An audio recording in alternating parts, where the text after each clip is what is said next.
Namaste, and welcome to our continuing series on the synthesis of yoga. We are in the chapter, The Yoga of Divine Works, the Ascent of the Sacrifice One, as always with our beloved Ranga. We're going to begin with in sum. It may be safely affirmed, but I think first we need a good look back. The previous para, what he has said, we'll have a look at it and then we'll start reading this.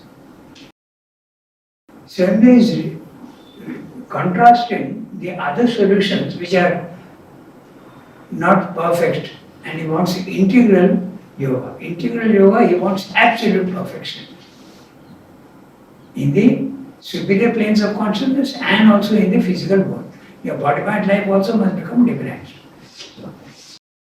The ethical solution too is not acceptable to the integral yoga because the non-eradication of imperfection.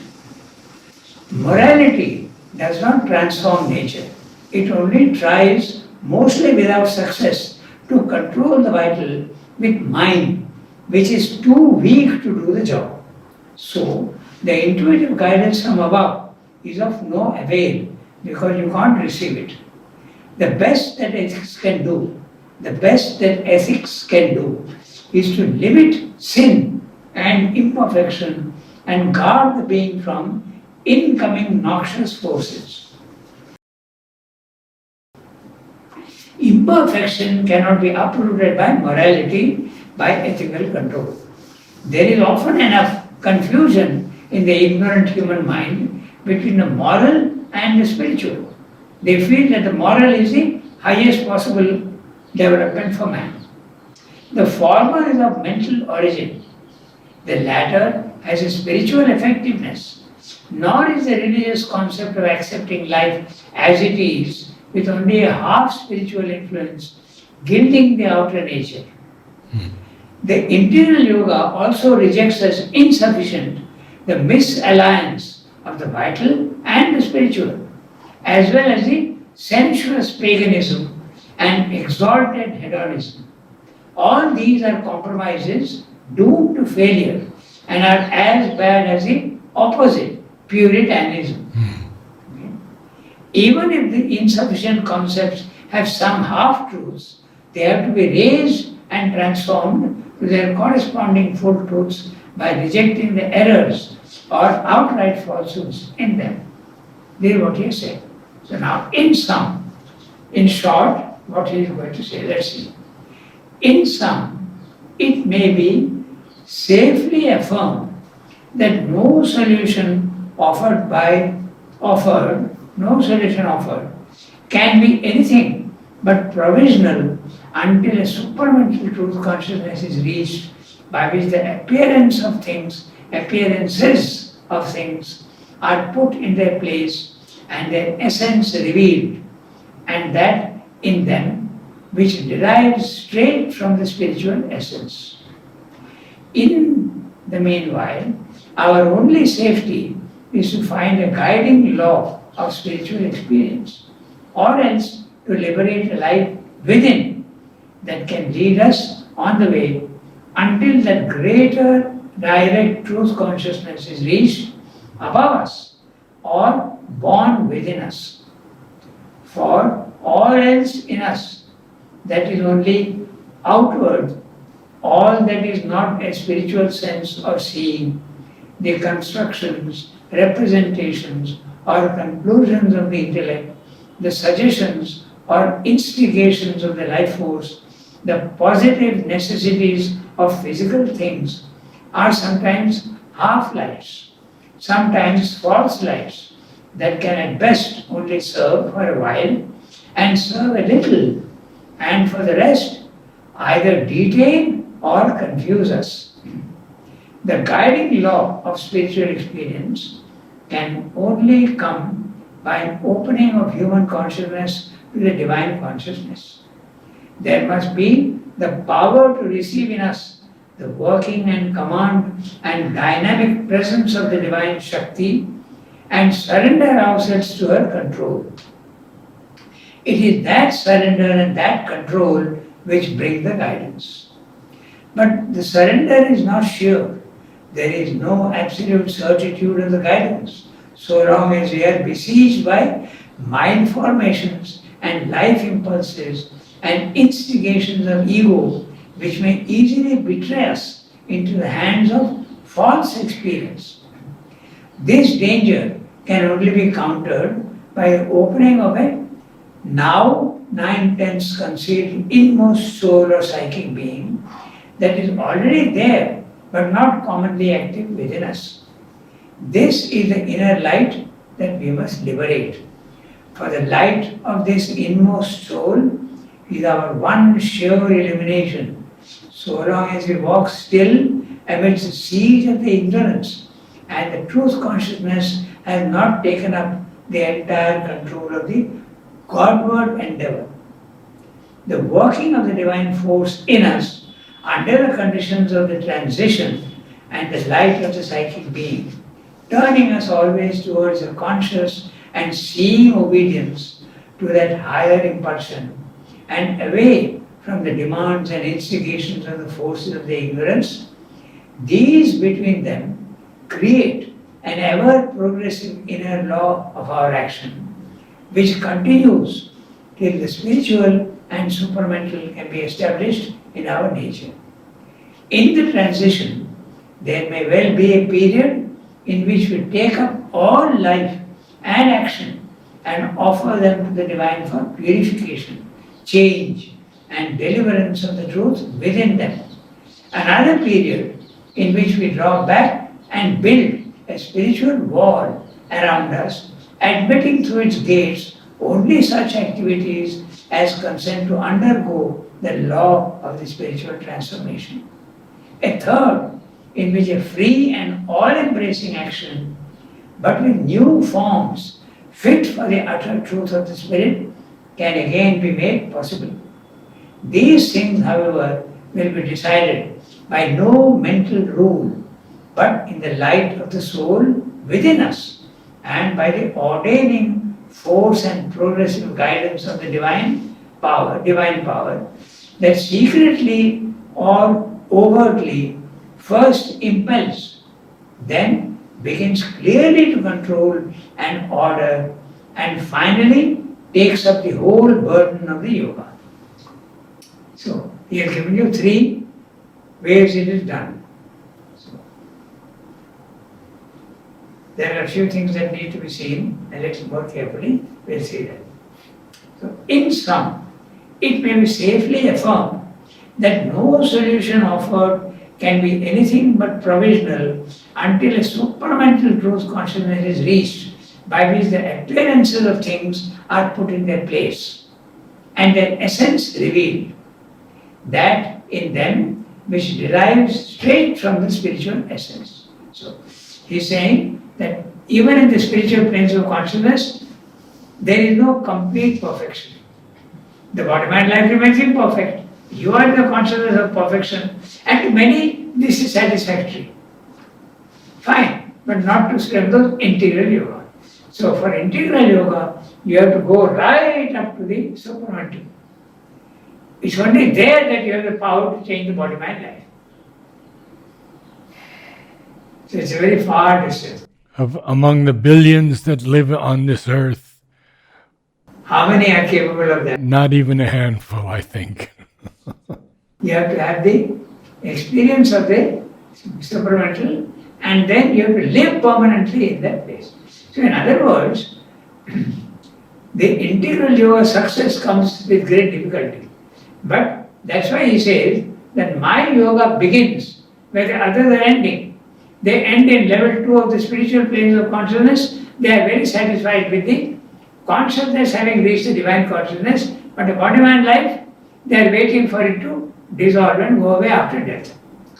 But in the synthesis, we don't yet have the mother who can do so much for us in our inner progress. Of course, but that's what he's saying towards the end. Ah, Towards the end of the paragraph, he says that. he says the mother? Yeah, the psychic being, when you open to the psychic being, Ah, okay. you open to the divine. And the divine for us is the mother. For others, it may not be the mother. Okay, got it. Yeah. So he's saying you have to reach the supramental. And unless you reach there, all the appearances of things in the physical world, appearance of things, the physical forms in the physical world, are put in their place and their essence revealed. There is a divine truth in everything in the physical world, even that which seems to be the opposite of divine qualities. Okay? So that also has to be understood in the right place. Okay? And their essence revealed, and that in them which derives straight from the spiritual essence. In other words, everything in the physical world, there is a truth in it which is up there. And that's a plan, that's a real idea which is there corresponding to this.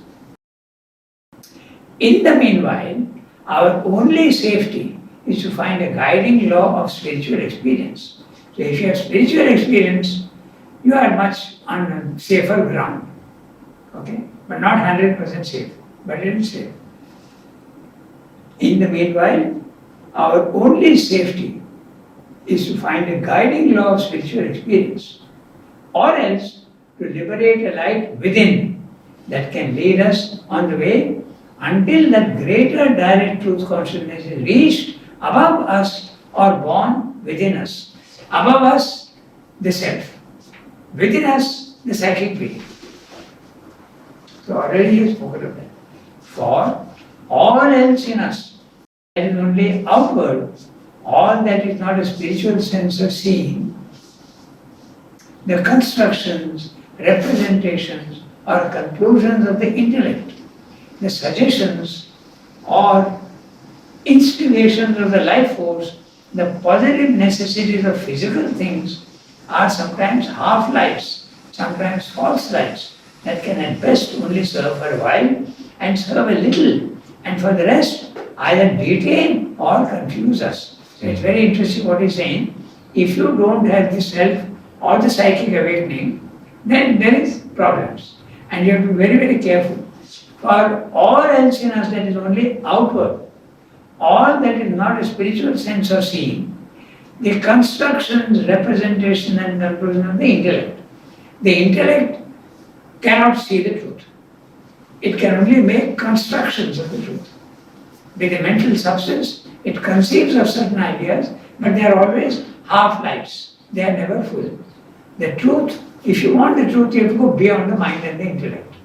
So long as you live in the intellect, truth is not available to you in its full glory.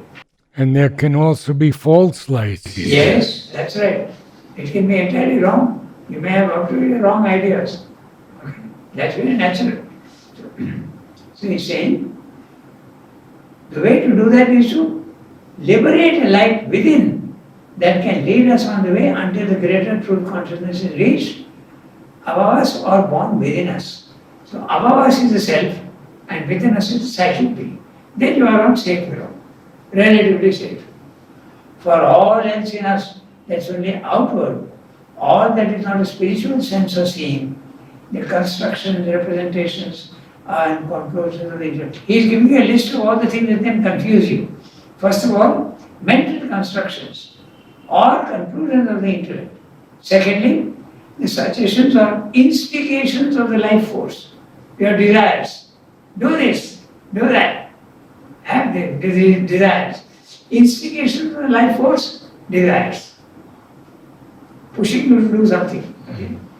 Then, another thing, the positive necessities of physical things are sometimes half-lights. Now that's very interesting because I'll give you an interesting example. Positive necessity, you need a piece of soap, okay? You need your food. These are positive necessities. So there was one child in knowledge, and she's seeing that all the other children who are pretty well off are bringing tablets or phones, and they are using on that. So she went to her father and asked whether she could get a tablet. Because all the other children are using tablets and not books. Then the father was not very well off, okay? So he was hesitating. Then the child told herself, and she told me the story herself. She says, why do I bother my parents when they can't afford? I have the book. I can take the book. So, this is what he's saying. Positive necessity of physical things are sometimes half-lives. It's not necessary for you to get a phone or a tablet. A book will do. That's a half-life. Intelligent girl. Pardon? A very intelligent girl. Yes, she was a very good girl. She was very simple and very... Now she is there in Bangalore doing a job.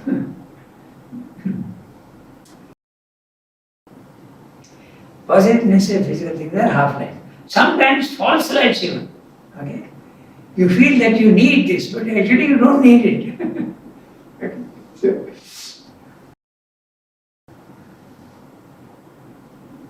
that can only serve, that can at best only serve for a while and serve a little, and for the rest either detain or confuse us. So even that which you feel is temporarily useful or necessary, only temporarily, and after that it's over. It can detain you or confuse you. The guiding law of spiritual experience can only come by an opening of human consciousness to the divine consciousness. There must be the power to receive in us the working and command and dynamic presence of the divine Shakti and surrender ourselves to her control. It is that surrender and that control which bring the guidance. So if you surrender to the Divine Mother, she will guide you.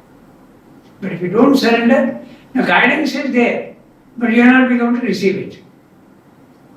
This is something that people say, the more you open to the Divine will give more of Himself to you. But this is not the Divine's decision. He is not playing a commercial game with you. You give me this much, I give you this much. It's not that. It is, the more you give yourself, the more you are opening yourself. Then He can come in. If you don't open the door, how will He come in? So the more you open the door, the more He will be able to come in. In that sense, it is taken. Sometimes the words can be confusing. Okay? But the surrender is not sure. There is no absolute certitude of the guidance so long as we are besieged by mind formations and life impulses and instigations of ego, which may easily betray us into the hands of a false experience. So long as you are in the mind formations or life impulses, desires, and instigations of ego, you are not on safe ground. So better to surrender to the Divine and you'll get the guidance. This danger can only be countered by the opening of a now 9/10 concealed inmost soul or psychic being that is already there but not commonly active in us. So there you are. So if you get the psychic being in front, then you are on safe ground because you don't make a mistake. It will guide you instinctively in the right way. You can't make a mistake. It is psychic. 9/10. Yeah. 9/10 is deep inside. Okay. Already there, but cannot. That is the inner light we must liberate. For the light of this inmost soul is our one sure illumination, so long as we walk still amidst the siege of the ignorance and the truth consciousness has not taken up the entire control of our Godward endeavor. The working of the divine force in us under the conditions of the transition and the light of the psychic being, turning us always towards a conscious and seeing obedience to that higher impulsion and away from the demands and instigations of the forces of the ignorance, these between them create an ever progressive inner law of our action, which continues until the spiritual and supramental can be established in our nature. So, if the psychic comes forward, fine. The psychic will allow the things to come into you and also avoid the things which are going to be harmful to you, both the things. So between those two, you have to Keep walking until you reach the supermental. In the transition, there may well be a period in which we take up all life and action and offer them to the divine for purification. Now he is going to tell you three things. One, right in the beginning, I've got a lot of bad habits, but my aspiration for the divine is full, so I offer everything to him, including my sins. Okay? Interesting. Why? The three steps. So first, whatever you are doing, you are offering to the divine. You are conscious that you are doing something wrong, but you help me with it. It's for you to do. The whole life. Not the word. In the transition. In the transition, there may well be a period in which you take up all life. That means whatever I am doing, good or bad, all life, okay, I am offering it to the divine. And action, and offer them to the divine for purification. I know that I am doing something wrong, but please purify it. I am giving it to you. Okay, surrender. Change and deliverance of the truth within them. Another period in which we draw back and build a spiritual wall around us, admitting through its gates only such activities as consent to undergo the law of the spiritual transformation. So, you can take another way also out. Okay? You can say, I won't do certain things which I keep myself away from them because they can be a bad influence for my spiritual efforts. So, he's saying, another period in which we draw back and build a spiritual wall around us, admitting through its gates only such activities as consent to undergo the law of the spiritual transformation. So, sometimes there can be a lot of doubts in one's own mind. I will give you an example of a man who sells liquor. He has a bar and he sells liquor. Yeah, you told that story. So he has a doubt whether this is the right attitude, whether it is not going to harm me. Okay? So you have to wait. It depends on the inner attitude. The actual selling of the liquor is not the important thing. What is the attitude with which you are doing it? Suppose you are doing it for the profit, then it's a wrong thing. You have to give it up. But suppose you are not doing it as a profit, but it's okay, it's a business that has come down to me from my parents, I am doing it. And even the money that comes in, I will offer it to the divine. Then it's okay, you can continue. It depends entirely on the inner attitude. Another period in which we draw back and build a spiritual wall around us, admitting through its gates only such activities as consent to undergo the law of a spiritual transformation. And a third in which a free and all-embracing action, but with new forms fit for the utter truth of the Spirit, can again be made possible. So this is the last one, and that is what Sri Krishna is telling to Arjuna. What others consider a sin, I am asking you to do it. Okay? You have to murder your own relatives. So the divine can order you to do that. Because now you are above, you are pure. What outer action you do is not important. That's the third. But you don't decide, the divine decides for you. If you decide with your mind, you are going to be wrong. Okay, sir. Fit for the attitude of the Spirit can again be made possible. These things, however, will be decided by no mental rule, but in the light of the soul within us and by the ordaining force and progressive guidance of the divine power that secretly or overtly first impels, then begins clearly to control and order and finally takes up the whole burden of the yoga. At that time, at the third level, what you are doing has no importance. Because you are obeying the divine. He is telling you what to do and what not to do. It's interesting, huh? The two contrasts. Take the case of Arjuna and Shri Krishna. Yes. He is telling him to continue the work that he was doing, but with a changed attitude. Don't be a moral man and say that killing people is bad.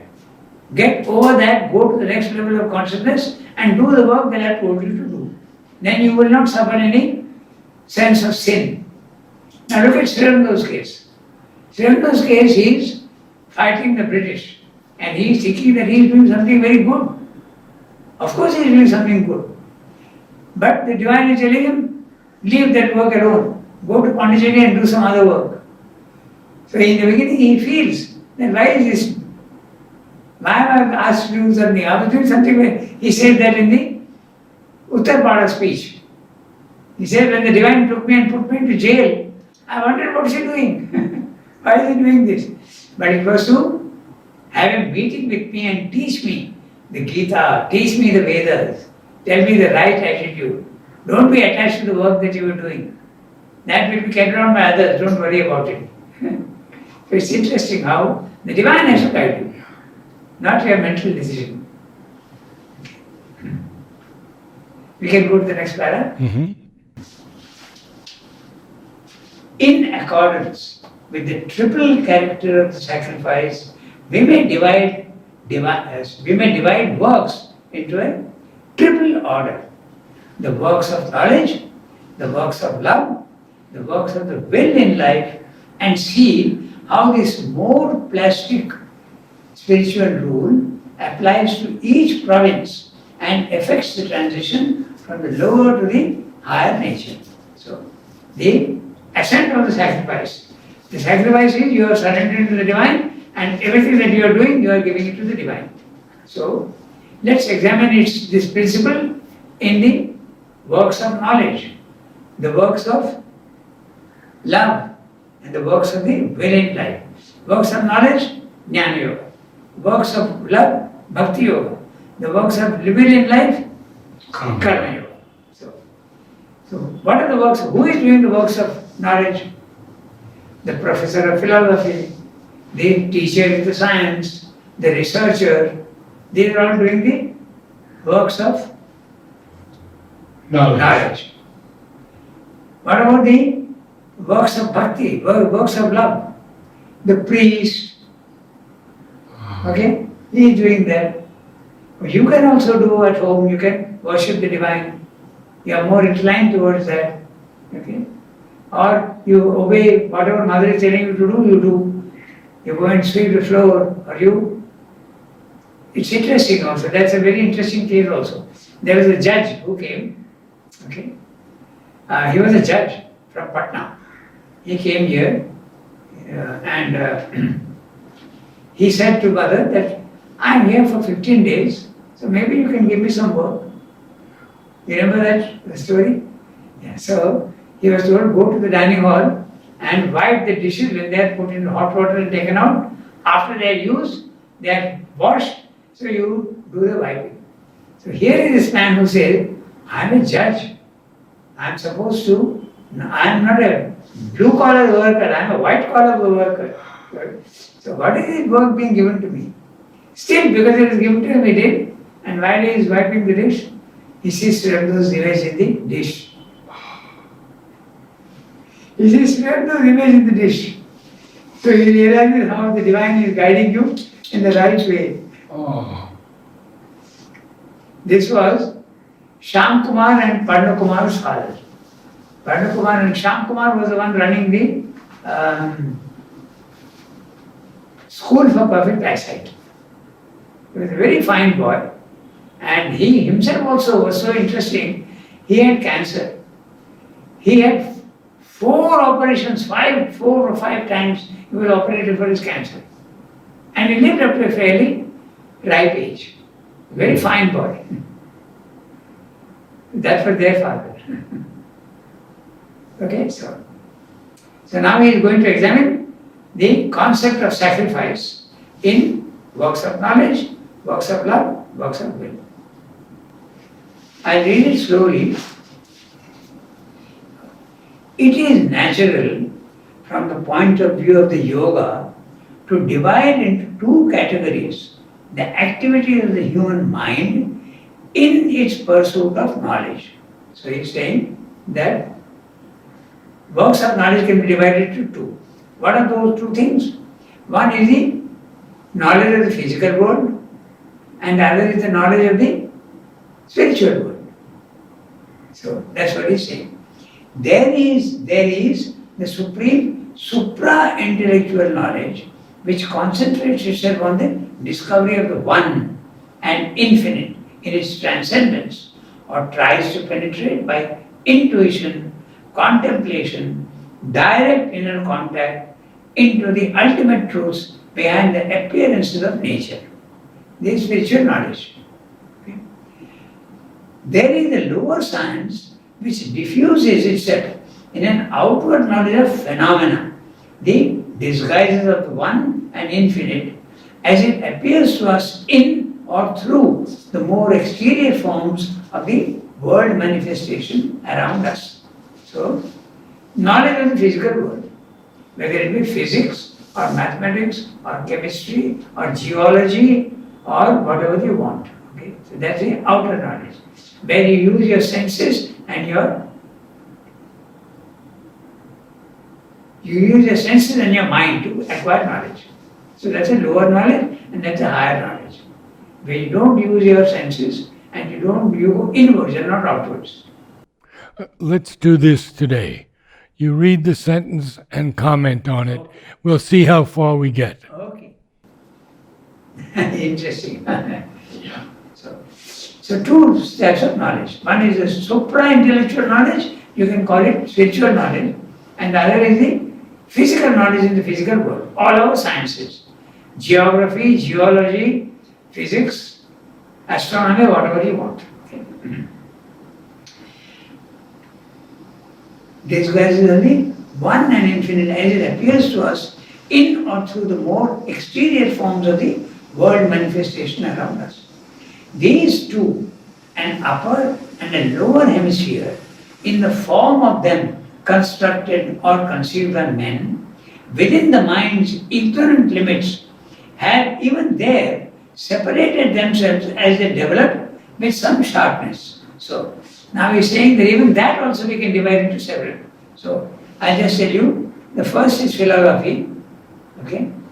The second, works of knowledge. The first is philosophy. The second is religion. And the third is science and art. So, all these are works of knowledge. So, these are what he's going to discuss, three of them. I don't think we can go beyond them, but that much we'll do. So first is philosophy, second is religion, and the third is science. And science and art. He includes art And also. art. Philosophy, sometimes spiritual or at least intuitive, sometimes abstract and intellectual, sometimes intellectualizing spiritual experience or supporting with a logical apparatus the discovery of the spirit, has claimed always to take the fixation of ultimate truth as its province. So philosophy wants ultimate truth. Okay? And there are various grades of philosophy, sometimes spiritual or at least intuitive, sometimes abstract and intellectual, purely intellectual, okay, without any spiritual content in it. Sometimes intellectualizing spiritual experience. You try to formulate your spiritual experience in words, supporting the logical apparatus, discovery of the spirit, has claimed always to take the fixation of ultimate truth as its province. But even when it did not separate itself on rarefied metaphysical heights from the knowledge that belongs to the practical world and the pursuit of ephemeral objects, intellectual philosophy, by its habit of abstraction, has seldom been a power for life. In other words, intellectual philosophy may refine your being a little bit, but it will not change you. It will not change you. Intellectual philosophy is the mind. There's no power for life. No power for life. No, it will not change you in any way. Your outer nature will remain the same, mostly. It can sensitize you and refine you in certain ways. Your thinking may be clear, your perception of things may be clearer, but habits will not change.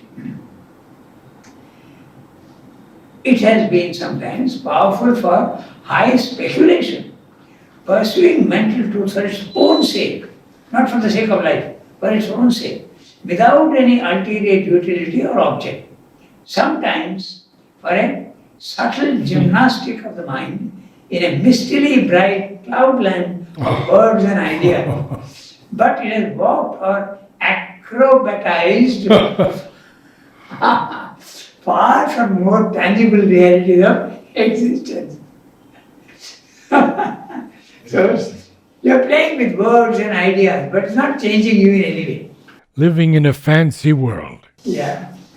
That's right. Okay? Mystery bright cloudland of words and ideas, but it has walked or acrobatized far from the more tangible reality that existed. Ancient philosophy in Europe was more dynamic. Ancient philosophy. It's about the Greek period. Okay? Not the 19th, 20th century, no. But only for the few. In India, in its more spiritualized forms, it strongly influenced, but without transforming the life of the race. Influence was there. Yes, everybody should try to get God, but old habits remain still. Okay, so now he is talking of religion. So this is a philosophy. Now it comes to religion, which is also a work of knowledge. Religion did not attempt, like, by the way, it's interesting. He has put 3 dots or 4 dots. Yeah, I noticed that. Yeah, you saw that? Yeah. So, people ask me why is he doing that? But he'll do that also in the next one. That means to say, he should have started a new para. But he is dividing the 3. Philosophy, religion and science. Religion did not attempt, like philosophy, to live alone on the heights. Its aim was rather to take hold of man's parts of life, even more than his parts of mind, and draw them Godwards. It professed to build a bridge between spiritual truth and the vital and material human existence. Okay? Make life serviceable to God, earth obedient to heaven. That was what religion tried to do. Make life more serviceable to God, earth obedient to heaven. It has to be admitted that too often this necessary effort had the opposite result of making heaven a sanction for earth's desires. Okay? The best example of that is the sale of indulgences in Europe. You've heard of that, no? So, the idea was that if you are a sinner, you will go to hell. And if you are done good deeds, you will go to heaven. But suppose the fellow has done all sorts of things and he is about to die, they call in the priest. And the priest absolves you of all your sins by a certain payment. So that's your absolution. So, sale of indulgences, you get a certificate saying that you will go to heaven. I'm exaggerating a little bit, but that's the basic idea. So, heaven is now being used for a purpose in the physical world. Earth's desires. He's saying, it has to be admitted too often that too often this necessary effort had the opposite result of making heaven a sanction for earth's desires. That's a good idea, okay. But also, it's there in all religions. Somehow or other it takes place. You use God as an excuse for your desires. Okay. But the next part of the sentence is very important. Yeah. It has to end, that's finished. For continually, the religious idea has been turned into an excuse for the worship and service of the human ego. That's exactly what he's saying.